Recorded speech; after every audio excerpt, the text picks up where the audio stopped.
명절 아침 좁은 주방은 전 부치는 기름 냄새와 매캐한 연기로 가득했다. 나는 달궈진 팬 앞에서 땀방울을 훔치며 꼬지전을 뒤집고 있었다. 그때 거실에서 우아하게 와인 잔을 기울이던 채린이 구두 굽소리를 내며 다가왔다. 그녀는 코끝을 찡그리며 손부채질을 했다. 어머 형님, 이 기름찌든 내 좀 봐. 옷에 다 배겠네. 아 참. 형님은 어차피 이런 옷밖에 없으시니까 상관없으려나? 채리는 내 낡은 티셔츠를 위아래로 훑으며 가느다란 입술을 비죽였다. 그녀의 목에 걸린 다이아몬드 목걸이가 주방의 형광등 불빛을 받아 잔인하게 반짝였다. 동서 손님들 오시기 전에 이것만 끝내면 돼. 거실 가서 쉬고 있어. 내가 애써 평정심을 유지하며 대답하자 채리는 내 옆에 놓인 접시를 툭 치며 헛웃음을 터뜨렸다. 형님, 이 점 모양 좀 봐요. 어쩜 이렇게 고졸스럽게 투박할까? 법조인 집안 며느리면 최소한 미적 감각이라도 있어야 하는 거 아니에요? 아 하긴. 대학 문턱도 못 가보셨으니 교양 수업 한번 들어보셨을 리 없지. 그녀는 일부러 내 옆에 바짝 다가와 명문대 로고가 선명한 자신의 커플 머그컵을 흔들었다. 우리 로펌 파트너 변호사들이 형님 안부를 물을 때마다 내가 얼마나 진땀 빼는지 아세요? 형님은 전공이 뭐냐고 묻는데 차마 고졸의 식당 일 돕는다는 말이 안 나와서 그냥 유학 중이라고 거짓말했어요. 제 체면 좀 생각해 주시면 안 돼요? 채리는 내가 정성껏 붙여놓은 전 하나를 젓가락 끝으로 지저분하게 헤집어 놓았다. 언니, 인생 참 편하게 사신다. 남편이 벌어다주는 돈으로 애 키우고 전이나 부치면 끝이니까.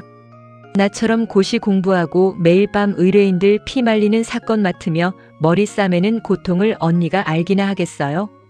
형님한테 세상은 딱 이 프라이팬 크기만 하겠죠? 비릿한 웃음과 함께 그녀가 내뱉은 말은 뜨거운 기름보다 더 따갑게 내 가슴에 튀어올랐다. 그녀는 내 손등에 튄 기름 자국을 보며 더럽다는 듯 손수건으로 자신의 손을 닦아냈다. 어머니도 참 눈이 낮으시지. 어디서 이런 무식한. 아 미안해요 형님. 내 입이 너무 고급이라 가끔 필터링이 안 되네. 근데 형님 영어로 된 이 안내문 좀 읽어보실래요? 우리 로펌 후원 파티 초대장인데 DRESS COD가 뭔지는 아시죠? 아 한글로 써드려야 하나? 채리는 초대장을 내 앞치마 주머니에 쑤셔 넣으며 낄낄거렸다. 굴욕감이 목 끝까지 차올랐지만 나는 손에 쥔 뒤집개를 꽉 쥐며 참아냈다. 그녀는 알지 못했다. 내가 그 수치스러운 말들을 하나하나 머릿속에 녹음하고 있다는 것을. 그녀가 나를 향해 내뱉은 그 저열한 단어들은 곧 그녀의 목을 조를 가장 강력한 소설의 문장이 될 준비를 마친 상태였다. 채리나. 낮게 깔리는 시어머니의 목소리에 채린의 어깨가 눈에 띄게 움츠러들었습니다. 방금까지 나를 향해 낄낄거리던 그 오만한 웃음이 순식간에 경직되었습니다. 어머 어머니, 언제 나오셨어요? 형님이 전을 너무 예쁘게 붙이셔서 제가 칭찬 좀 하던 참이었어요. 채리는 순식간에 가면을 바꿔 쓰고는 징그러울 정도로 살갑게 굴었습니다. 하지만 시어머니는 채린이 내 앞치마 주머니에 쑤셔 넣었던 초대장을 가리키며 턱짓을 하셨습니다. 칭찬하는 며느리가 형님 앞치마에 쓰레기를 쑤셔 넣느냐? 그리고 방금 내 귀에 들린 그 천박한 단어들은 대체 어느 대학 법대에서 배운 상종 못할 말들이야? 시어머니는 들고 있던 찻잔을 식탁 위에 탕 소리가 나게 내려놓으셨습니다. 찬물이 튀어 채린의 값비싼 실크 원피스에 묻었지만 채린은 닦아낼 엄두도 내지 못한 채 얼어붙었습니다. 어머니, 그게 아니라 저는 그냥 형님이 세상 돌아가는 걸 너무 모르시니까 걱정되는 마음에. 내가 감히 누굴 걱정해. 내 그 얄팍한 법률 지식 몇 줄로 내 형님을 무식하다고 단정지어. 내 형님이 고졸이라서 급이 안 맞는다고. 그래, 급이 안 맞긴 하지. 하지만 그건 내 형님이 아니라 바로 너다. 시어머니는 채린이 그토록 자랑하던 명품 가방을 바닥으로 걷어차 버리셨습니다. 가방 안에서 쏟아져 나온 화장품과 서류들이 주방 바닥의 기름기 위로 굴러다녔습니다. 너희 로펌에서 이번에 터진 그 증거 조작 사건 내가 주도했다지. 내 형님이 쓴 소설에 나오는 그 비리 변호사가 딱 너더구나. 내가 내 로펌 대표를 만나서 내 징계 기록까지 다 받아왔다. 어디서 감히 범죄자 주제에 내 집안의 기둥인 며느리를 업신여겨. 시어머니는 내 손을 꽉 잡으셨습니다. 거칠어진 내 손등을 어루만지시는 어머니의 손길은 따뜻했지만 채린을 향한 눈빛은 칼날처럼 날카로웠습니다. 지수야, 이제 그만해라. 내가 이 집안을 위해 그리고 저런 애를 관찰하기 위해 3년이나 정체를 숨기고 고생한 거 내가 다 안다. 이제 그만 저 천박한 입을 닫아버리렴. 어머니의 허락이 떨어지자 나는 조용히 앞치마를 풀었습니다.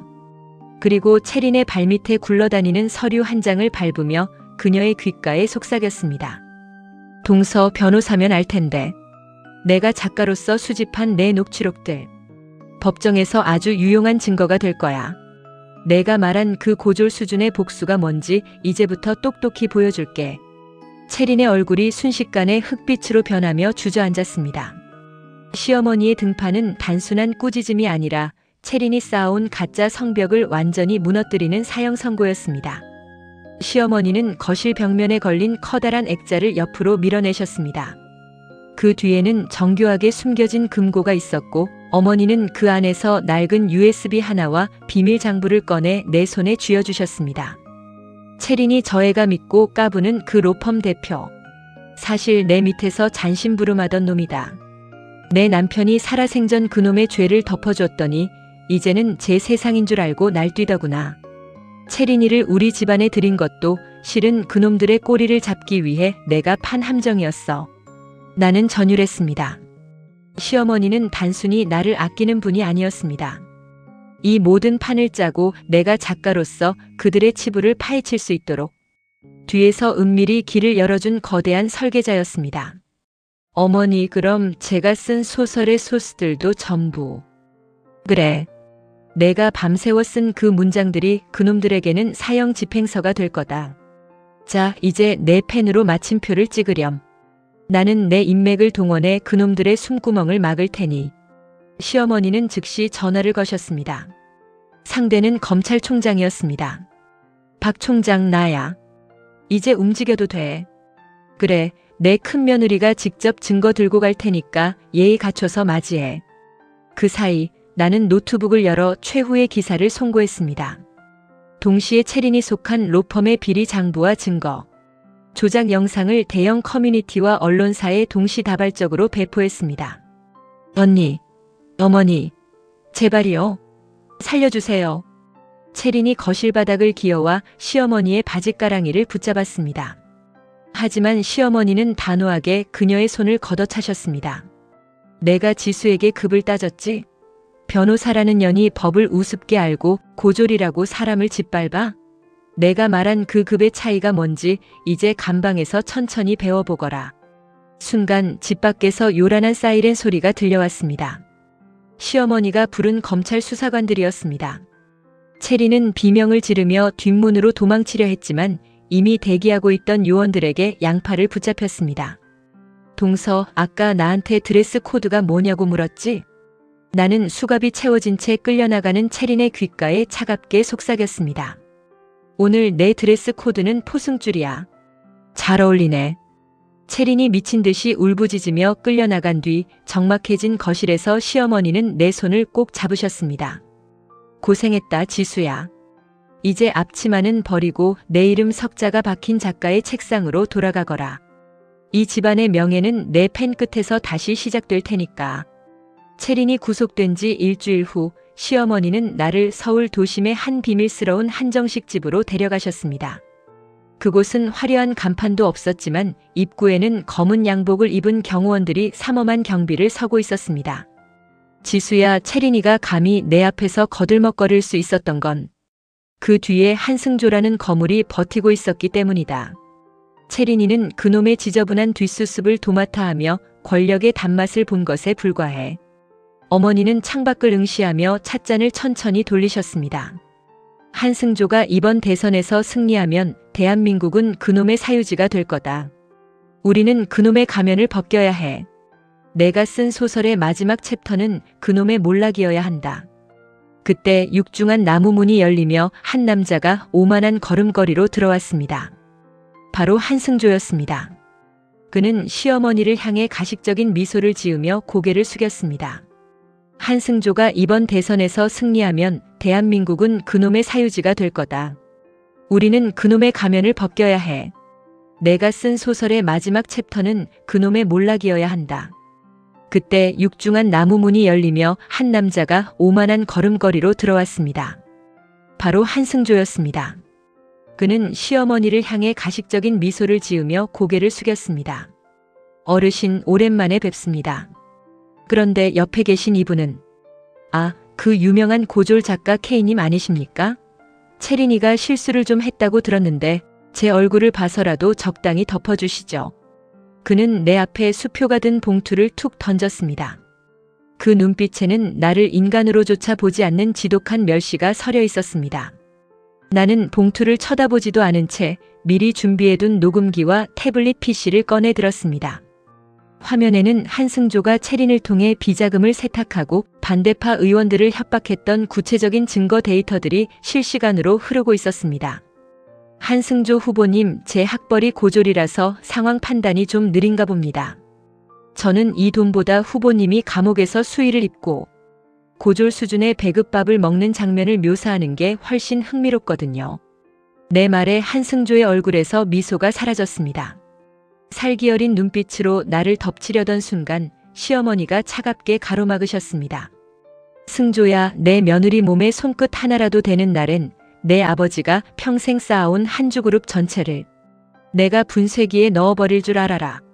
내가 가진 채권들 오늘 날짜로 전부 회수 공고 띄울 수도 있다는 거 잊었니? 한승조의 눈동자가 흔들렸습니다. 시어머니는 단순한 자산가가 아니라 한주그룹의 생사여 탈권을 쥐고 있는 실질적인 지주회사 성운의 최대 주주였던 것입니다. 지수야, 가자. 여긴 공기가 너무 탁하구나. 다음 원고 마감은 내일 아침 9시 검찰 출입기자단 전체 메일함으로 하는 걸로 하자. 나는 일어서서 한승조에게 정중히 인사했습니다. 후보님, 제 소설의 마지막 문장은 이미 결정됐습니다. 정의는 학벌에서 나오는 것이 아니라 진실을 감당할 용기에서 나온다. 기대하셔도 좋습니다. 우리는 분노로 부들부들 떠는 대권 후보를 뒤로하고 방을 나왔습니다. 복도를 걷는 시어머니와 나의 발소리가 마치 거대한 거인을 쓰러뜨리러 가는 군대의 진격 소리처럼 당당하게 울려 퍼졌습니다. 어머니는 투박한 뚝배기를 앞에 두고 평소의 서슬퍼런 카리스마는 잠시 내려놓은 채 먼 곳을 응시하셨습니다. 지수야, 너는 내가 왜 수많은 명문가 교수들을 마다하고 고졸의 시장 바닥에서 구르던 너를 며느리로 삼았는지 궁금했지? 어머니는 낡은 지갑 속에서 빛바랜 사진 한 장을 꺼내셨습니다. 사진 속에는 젊은 시절의 어머니가 지금의 저와 똑같은 앞치마를 두르고 시장 가판대에서 생선을 팔고 있었습니다. 나도 너와 같았다. 글 한자 제대로 배울 기회도 없이 그저 자식들 먹여 살리려고 밤낮으로 비린내를 뒤집어 쓰고 살았어. 그러다 우연히 내 눈에 띈 게 권력자들의 검은 돈이었지. 시장 상인들의 피눈물을 빨아먹던 놈들의 비리를 하나둘 모으기 시작했고 그게 지금의 성운을 만든 미천이 됐단다. 어머니의 목소리엔 짙은 회한이 서려 있었습니다. 내 아들들은 자라면서 그 비린내 나던 엄마를 부끄러워하더구나. 명문대 학위와 권력에 눈이 멀어 자신들이 어디서 왔는지 잊어버렸어. 채린이 같은 애를 데려온 것도 그 허영심 때문이었지. 하지만 나는 알았다. 이 집안을 지킬 사람은 똑똑한 척하는 변호사가 아니라 바닥에서부터 진실의 향기를 맡을 줄 아는 너 같은 사람이라는 걸. 어머니는 내 거친 손등을 어루만지며 눈시울을 붉히셨습니다. 너를 3년이나 부엌에 가둔 건 미안하다. 하지만 내가 가진 그 펜 끝이 권력의 단맛에 취하지 않길 바랐어. 내가 쓴 그 소설들은 사실 내 젊은 날의 복수이기도 했단다. 그제야 모든 퍼즐이 맞춰졌습니다. 어머니는 나를 단순한 며느리가 아니라 당신이 이루지 못한 정의의 기록자로 키워내신 것이었습니다. 고졸이라는 편견에 맞서 싸우던 나의 투지는 사실 어머니가 평생을 바쳐 지켜온 자부심과 맞닿아 있었습니다. 어머니, 이제 더 이상 숨지 않을게요. 어머니가 시장 바닥에서 모으신 그 진실들, 제가 세상 끝까지 써내려가겠습니다. 어머니는 활짝 웃으시며 잔을 높이 드셨습니다. 그래. 세상은 우리를 고졸이라고 무식하다고 비웃었지만 결국 세상을 바꾸는 건 그 잘난 법전이 아니라 우리처럼 끈질기게 살아남은 이름 없는 꽃들이라는 걸 보여주자꾸나. 국밥집 창밖으로 노을이 붉게 타올랐습니다. 권력의 정점에 섰던 이들은 추락했지만 시장 골목의 박하 향기처럼 은은하고 강인한 우리들의 이야기는 이제 막 첫 문장을 떼고 있었습니다. 한승조와의談判 이후 세상은 폭풍 전야처럼 고요했다. 하지만 그 정적을 깨트린 것은 검찰의 구속영장이 아니었다. 내가 필명 K로 연재하던 소설법의 가면의 마지막 회가 업로드되는 순간 대한민국은 발칵 뒤집혔다. 나는 소설의 말미에 허구가 아닌 실제 한주그룹의 비자금 세탁 경로가 담긴 비밀 장부의 사본을 이미지로 박아 넣었다. 그리고 그 밑에 단 한 문장을 덧붙였다. 당신들이 고졸이라 무시하며 밟았던 흙먼지 속에 당신들을 무너뜨릴 가장 깨끗한 진실이 숨어 있었다. 이 폭로가 터지자마자 인터넷은 마비되었다. 한승조가 대선 후보로서 쌓아올린 정의로운 이미지는 순식간에 난도질당했다. 고졸 작가를 돈으로 매수하려 했다는 녹취록까지 공개되자 그를 지지하던 청년들은 배신감의 거리로 쏟아져 나왔다. 내가 상황 판단이 느린 고졸이라서 당신이 준 돈 대신 이 나라의 상식을 택했습니다. 나의 이 발언은 분노한 민심의 기폭제가 되었다. 한승조는 긴급 기자회견을 열어 저급한 소설가의 음해라고 발뺌했지만 시어머니가 움직이기 시작하자 그의 숨통은 완전히 끊어졌다. 어머니는 한주그룹의 주식을 대량 매각하며 그들의 자금줄을 동결시켰고 동시에 성운의 인맥을 동원해 한승조를 비호하던 정치 세력을 뿌리부터 흔들었다. 검찰청 앞으로 압송되는 날 한승조는 수많은 기자 앞에서 비틀거렸다. 그를 향해 쏟아지는 플래시 세례는 그가 그토록 갈망하던 권력의 빛이 아니라 그를 심판하는 불길이었다. 그 시각 구치소 차가운 바닥에 앉아 TV를 보던 체리는 비명을 질렀다. 자신이 식모라 비웃던 형님이 세상을 뒤집는 영웅이 되어가는 모습을 보며 그녀는 자신이 가졌던 명문대 졸업장과 변호사 자격증이 얼마나 비겁한 종이 조각이었는지 뼈저리게 깨달았다. 진실은 화려한 학위나 권력에서 나오지 않았다. 그것은 내가 명절날 땀 흘리며 전을 부치던 주방의 열기처럼 정직했고 시어머니가 시장 바닥에서 버티며 모은 동전들처럼 단단했다. 그 낮은 곳에 진실이 모여 거대한 파도가 되었을 때 높은 성벽 위에 군림하던 가짜들은 흔적도 없이 휩쓸려 내려갔다. 교도소의 아침은 차가운 금소금과 함께 시작되었습니다. 빳빳하게 다려입던 실크 원피스 대신 체린의 몸에 걸쳐진 것은 거친 질감의 파란색 수의였습니다. 왼쪽 가슴에 새겨진 죄수 번호 4021. 그것이 이제 그녀의 새로운 이름이었습니다. 야, 4021. 너 변호사였다며? 근데 왜 여기 와 있냐? 내가 그렇게 똑똑하면 법망을 피했어야지. 방장을 맡은 덩치 큰 여자가 낄낄거리며 체린의 어깨를 툭 쳤습니다. 체린은 수치심에 입술을 깨물며 고개를 돌렸습니다. 불과 몇 달 전만 해도 그녀가 피고인석의 범죄자들을 내려다보며 혀를 차던 그 말투 그대로 이제는 그녀가 조롱을 당하고 있었습니다. 저는 증거 조작 혐의로 곧 보석으로 나갈 거예요. 우리 로펌 대표님이. 로펌 대표? 야, TV 안 보냐? 그 새끼 어제 구속됐어.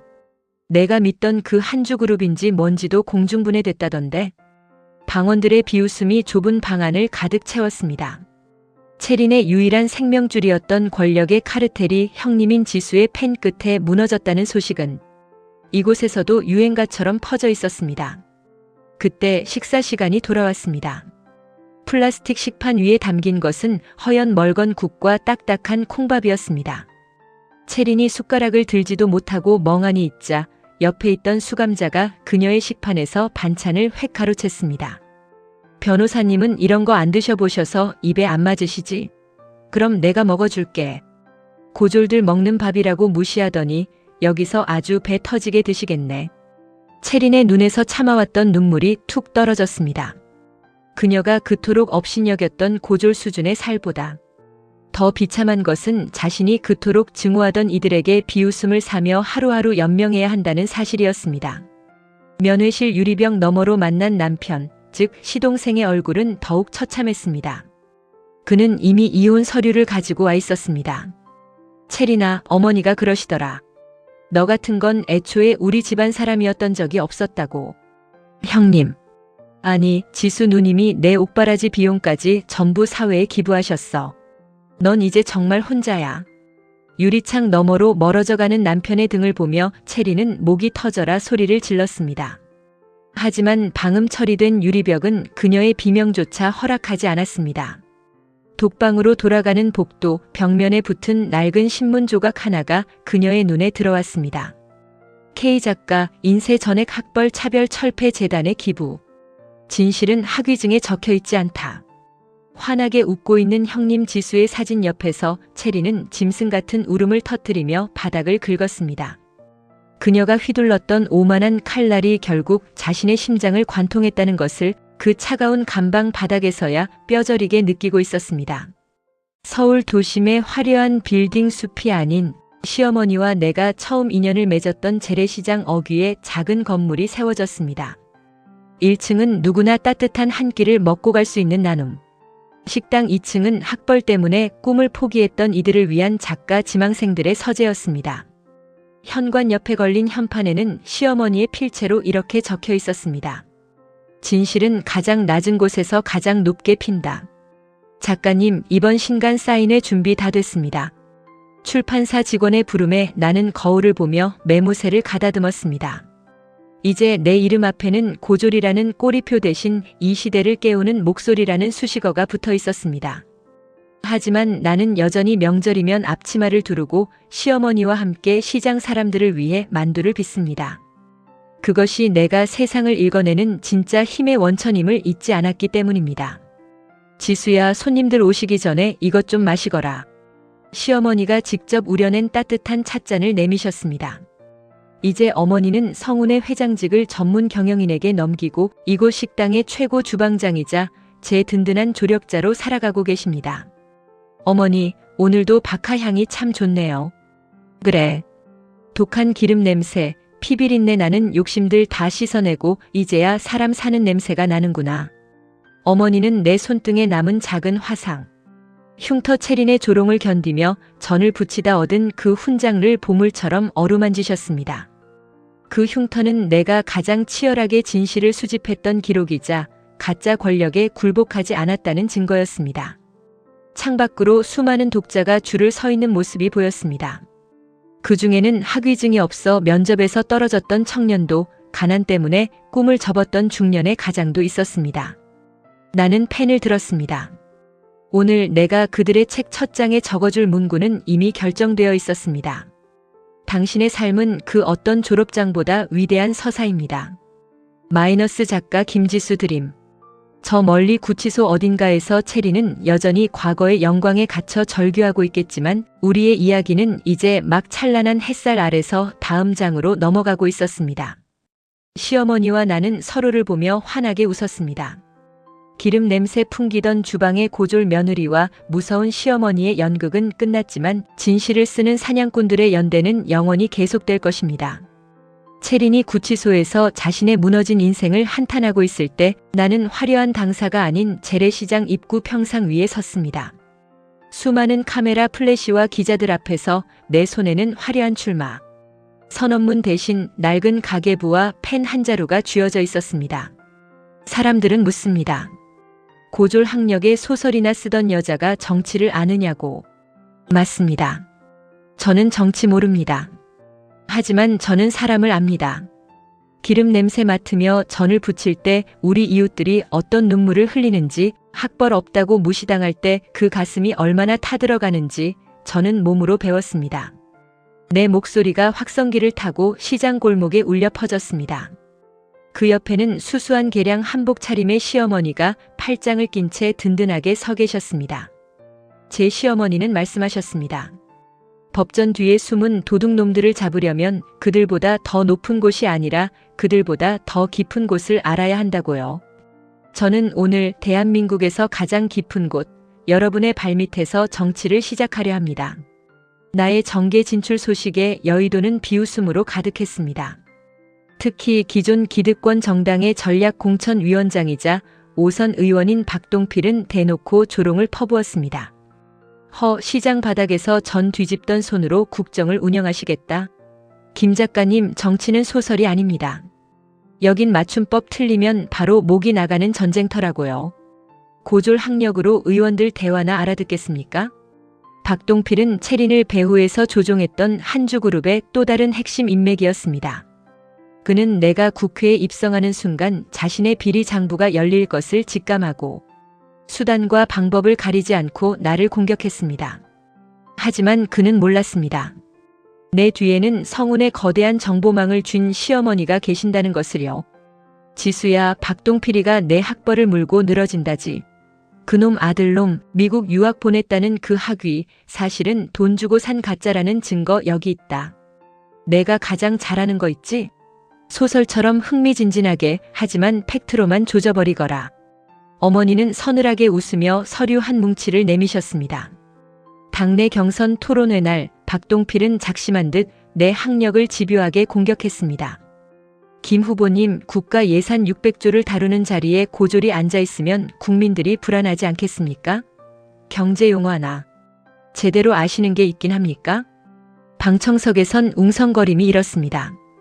나는 여유롭게 안경을 고쳤으며 마이크를 잡았습니다. 박 의원님, 제가 경제 용어는 좀 서툴지 몰라도 사문서 위조와 학위장사라는 말은 아주 잘 압니다. 특히 의원님 자제분이 보스턴에서 샀다는 그 가짜 박사 학위, 그건 경제학적으로 어떤 가치가 있습니까? 순간 토론회장은 얼어붙었습니다. 나는 태블릿 PC를 들어 박동필의 아들이 학위, 대행업체와 주고받은 메일 내역과 송금 영수증을 화면에 띄웠습니다. 저는 고졸이라 제 실력으로 소설을 써서 세상을 바꿨지만 의원님은 5선 의원이라는 권력으로 가짜 학벌을 사서 국민을 속이셨더군요. 누가 더 국가 예산을 다룰 자격이 없는지 국민께서 판단하실 겁니다. 박동필의 얼굴이 시뻘겋게 달아오르며 뒷목을 잡았습니다. 그가 나를 향해 내뱉었던 고졸이라는 멸시는 부메랑이 되어 그의 심장에 꽂혔습니다. 선거 당일 개표 방송의 눈은 온통 서울의 가장 뜨거운 격전지에 쏠렸습니다. 속보. 고졸 작가 김지수 후보 당선 확실. 기득권 벽 넘었다.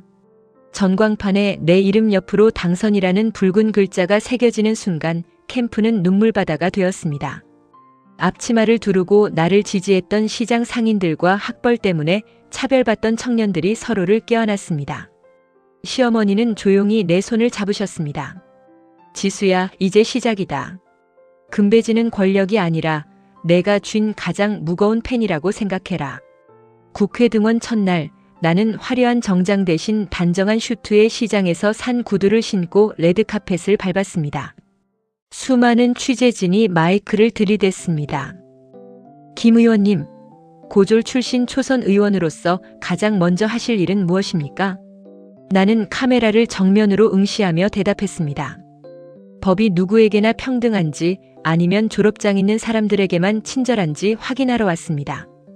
제가 가장 먼저 열어볼 문은 국토교통위원회와 법사위의 검은 장부입니다. 초선 의원 김지수의 활약은 국정감사에서 정점을 찍었습니다. 타겟은 한주그룹의 불법 토지 매입과 그 과정에서 묵인해준 고위 관료들이었습니다. 국토부 장관님, 여기 이 문건 보시죠. 한주그룹이 개발 정보를 미리 알고 땅을 사들일 때 장관님 도장이 찍힌 비밀 공문입니다. 이것도 제 소설 속 허구라고 하시겠습니까? 장관은 땀을 흘리며 말을 더듬었습니다. 그건 실무진의 착오였을 가능성이. 착오요? 3천억 원의 시세 차익이 발생하는 게 착오입니까? 제가 고졸이라 산수가 느릴 것 같아 직접 계산해 왔습니다. 이 돈이면 결시가동 10만 명의 10년치 식비입니다. 장관님, 당신의 그 화려한 학위가 이 숫자들 앞에서 부끄럽지 않으십니까? 방청석에 앉아있던 시어머니는 흐뭇한 미소를 지으며 내 모습을 지켜보셨습니다. 그날 이후 나는 여의도에서 고졸 저승사자라는 별명을 얻었습니다. 하지만 승리의 기쁨도 잠시, 우리를 무너뜨리려는 거대한 반격이 시작되고 있었습니다. 박동필을 배후에서 조종하던 몸통들이 드디어 최후의 카드를 꺼낸 것입니다. 의원실 문이 열리고 한 여자가 들어왔습니다. 수감 생활로 수척해졌지만 눈빛만은 도끼가 가득한 여자. 바로 형 집행 정지로 풀려난 채린이었습니다. 오랜만이야, 형님. 아니, 이제 김 의원님이라고 불러드려야 하나? 채린은 비릿한 미소를 지으며 내 맞은편에 앉았습니다. 정계 입성 축하해. 근데 어쩌지? 상대 당에서 내 변호사 자격증을 다시 살려주겠다고 제안하더라고. 대신 조건이 하나 있어.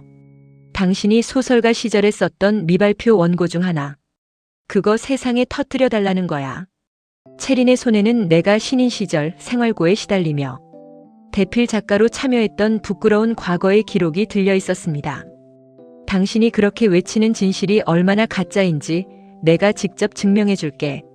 이번엔 내가 당신을 끌어내리는 사냥개가 될 거거든.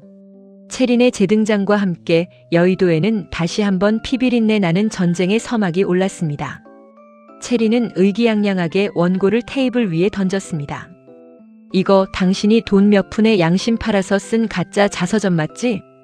이 책 때문에 무고한 사람이 정치적으로 매장당했잖아. 진실의 수호자 김지수가 사실은 돈에 눈먼 대필 작가였다는 게 밝혀지면 그 금배지가 무사할 것 같아? 그때 집무실 문을 열고 시어머니가 들어오셨습니다. 어머니의 눈빛은 채린을 향한 분노가 아니라 깊은 슬픔과 단호함으로 가득 차 있었습니다. 채린아, 내가 그 원고를 찾았구나. 하지만 그 내용을 불러준 사람이 누구인지는 확인해봤니? 채린의 눈동자가 흔들렸습니다. 어머니, 그게 무슨... 그 자서전의 주인공은 30년 전 한주그룹에 의해 의문의 사고로 세상을 떠난 내 남편, 즉 지수의 시아버지란다. 지수는 내가 부탁해서 그이가 남긴 마지막 일기장과 유언을 정리해 준 것뿐이야.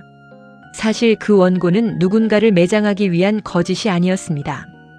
당시 한주그룹의 비리를 폭로하려다 간첩으로 몰려 숙청당할 위기에 처했던 시아버지가 자신의 결백을 증명하기 위해 마지막으로 남긴 진실의 기록이었습니다. 당시 시어머니는 이 원고가 세상에 나오면 지수와 가족들이 위험해질 것을 우려해 출판을 막고 봉인해 두었습니다.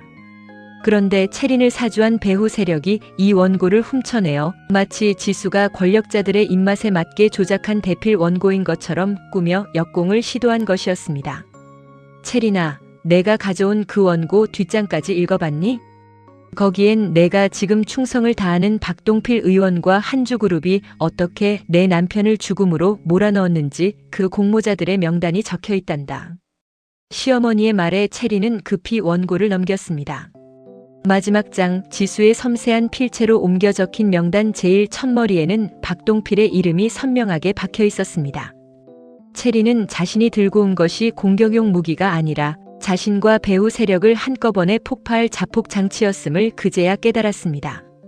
그들이 분명히 이게 당신을 죽일 무기라고 했는데, 채린아, 넌 여전히 사람을 수단으로만 보는구나. 그들은 너를 이용해 이 원고를 세상 밖으로 끌어내려 한 거야. 어차피 너도 그들에겐 쓰고 버릴 사냥개일 뿐이니까. 채린 씨, 고마워. 어머니와 내가 차마 용기가 없어 꺼내지 못했던 이 아픈 진실을 당신이 직접 국회까지 배달해줬네. 나는 즉시 의원실 내 인터폰을 눌렀습니다. 지금 바로 기자회견 준비하세요. 30년 전 은폐되었던 한주그룹 정경유착 살인사건의 결정적 증거를 공개하겠습니다. 제보자는 전직 변호사 채린 씨입니다. 뭐? 언니, 내가 제보자라고? 그럼 난 그들 손에 죽어. 그녀는 이제 배후 세력에게는 배신자가 되었고 법적으로는 공범이 되었습니다. 지수야, 이제 아버님 소원 풀어드리자. 내 팬이 이번엔 죽은 사람의 목소리가 되어주겠니? 나는 단호하게 고개를 끄덕였습니다.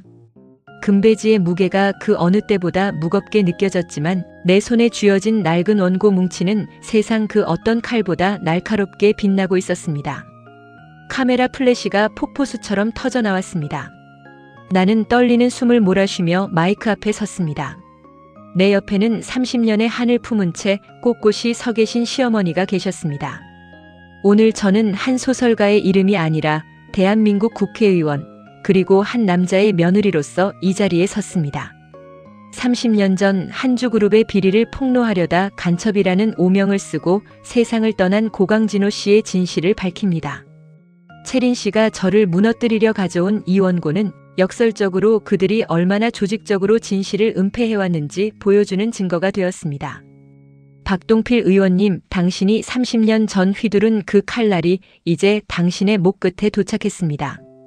누군가는 여전히 학벌을 따지고 누군가는 권력을 이용해 남을 짓밟으려 하겠지만 적어도 오늘만큼은 진실이 승리했다는 사실에 가슴이 벅차올랐습니다.